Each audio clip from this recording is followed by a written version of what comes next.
থালাপতি বিজয়ের জনসভায় পদদলনের নিহত বেড়ে ৩৮। ট্রাম্পের ২০ দফা গাজা শান্তি পরিকল্পনা পায়নি হামাস। পাকিস্তান ও সৌদি প্রতিরক্ষা জোটে ইরানেরও যোগ দেওয়া উচিত।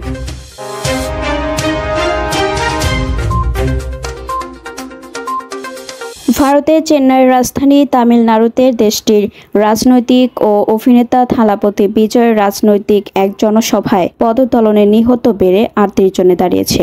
এছাড়াও আহত হয়েছেন বহু মানুষ। শনিবার তামিলনাড়ুর কারুর জেলায় থালাপতি জনসভায় হতাহতের এই ঘটনা ঘটেছে।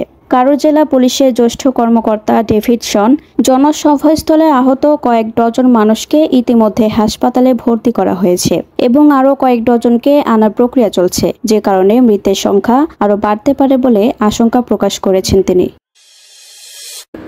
মার্কিন প্রেসিডেন্ট ডোনাল্ড ট্রাম্পের গাজা নিয়ে শান্তি পরিকল্পনা এখনও পায়নি ফিলিস্তিনি প্রতিরোধ আন্দোলন হামাস। সশস্ত্র গোষ্ঠীটির এক জ্যেষ্ঠ কর্মকর্তা সোমবার বার্তা সংস্থা এএফপিকে একথা বলেছেন। নাম প্রকাশ না করার শর্তে ওই জ্যেষ্ঠ কর্মকর্তা বলেন, আমরা এখনও ট্রাম্পের প্রস্তাব পাইনি। প্রস্তাবটি হাতে পেলে আমরা তা পর্যালোচনা করব এবং তারপরই জবাব।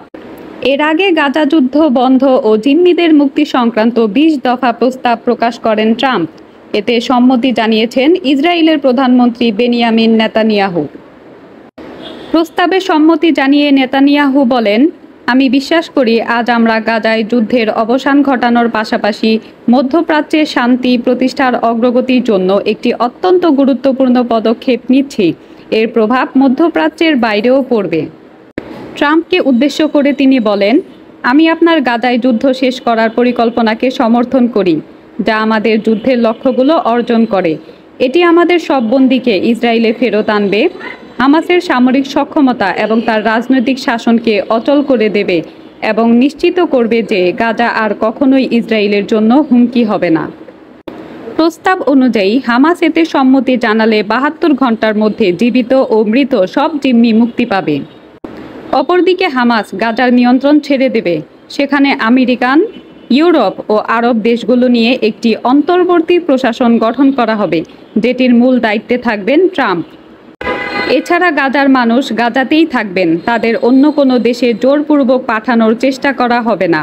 হামাসের ইসরায়েলি জিম্মিদের মুক্তির মাধ্যমে গাজায় স্থায়ী যুদ্ধবিরতি শুরু হবে।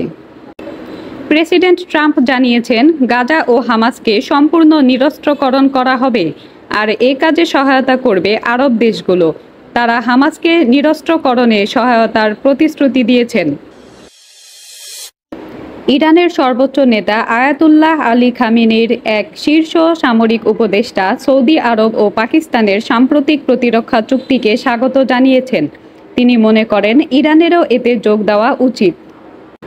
শনিবার টিভিতে প্রচারিত সাক্ষাৎকারে খামেনির সামরিক উপদেষ্টা মেজর জেনারেল ইয়াহিয়া রহিম সাফাভি বলেন, রিয়াদ ও ইসলামাবাদের কৌশলগত পারস্পরিক প্রতিরক্ষা চুক্তি একটি গঠনমূলক উদ্যোগ। এটি আঞ্চলিক নিরাপত্তা নিশ্চিতে ইতিবাচক ভূমিকা পালন করবে বলে আশা প্রকাশ করেন তিনি বলেন, আমাদের বিশ্লেষণ হলো এই চুক্তি ইতিবাচক। পাকিস্তান জানিয়েছে অন্যান্য দেশও এতে যোগ দিতে পারে। আমি সুপারিশ করছি ইরানেরও এতে অংশ নেওয়া উচিত। সাফাভি আরও বলেন, ইরান, সৌদি আরব, পাকিস্তান ও ইরাক সমষ্টিগত জোট গঠন করে এগিয়ে যেতে পারে। যদিও আমার ধারণা যুক্তরাষ্ট্রের আশীর্বাদ ছাড়া ইসলামাবাদ, রিয়াদ এ ধরনের চুক্তিতে যেতে পারত না। তবুও বলছি, একটি আঞ্চলিক পরাশক্তি হিসেবে আমাদের উচিত এই জোটে যোগ দেওয়ার প্রস্তুতি নেওয়া এবং প্রস্তুতি শেষ হলে তা জানিয়ে ঘোষণা দেওয়া। এটা আমাদের সামরিক কূটনীতি ও পররাষ্ট্রনীতির বিষয়। এটা আঞ্চলিক প্রতিরক্ষা ও নিরাপত্তা চুক্তির ক্ষেত্রে সক্রিয় ভূমিকা নেওয়ার বিষয়।